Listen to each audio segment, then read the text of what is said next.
حضور اقدس صلی اللہ علیہ وآلہ وسلم نے ایک مرتبہ اپنے چچا حضرت عباس رضی اللہ تعالی عنہ سے فرمایا، اے عباس، اے میرے چچا، کیا میں تمہیں ایک عطیہ کروں، ایک بخشش کروں، ایک چیز بتاؤں، تمہیں 10 چیزوں کا مالک بناؤں۔ جب تم اس کام کو کرو گے تو حق تعالی شانہ تمہارے سب گناہ، پہلے پچھلے، پرانے اور نئے، غلطی سے کیے ہوئے اور جان بوجھ کر کیے ہوئے، چھوٹے اور بڑے، چھپ کر کیے ہوئے اور کھلا مکھلا کیے ہوئے، سب ہی معاف فرما دیں گے۔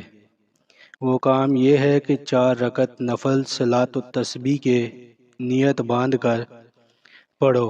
ہر رکعت میں جب الحمدللہ اور سورت پڑھ چکو تو رکوع سے پہلے سبحان اللہ والحمدللہ ولا الہ الا اللہ واللہ اکبر 15 مرتبہ پڑھو، اور جب رکوع کرو تو 10 مرتبہ اور اس میں پڑھو۔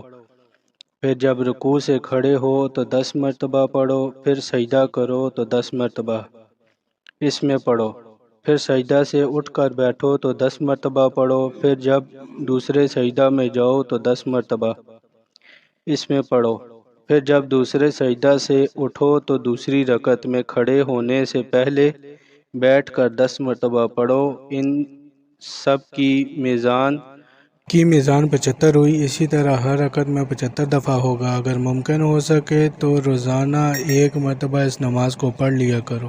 یہ نہ ہو سکے تو ہر جمعہ کو 1 مرتبہ پڑھ لیا کرو۔ یہ بھی نہ ہو سکے تو مہینہ میں 1 مرتبہ پڑھ لیا کرو۔ یہ بھی نہ ہو سکے تو ہر سال میں 1 مرتبہ پڑھ لیا کرو۔ یہ بھی نہ ہو سکے تو عمر بھر میں 1 مرتبہ پڑھ لیا کرو۔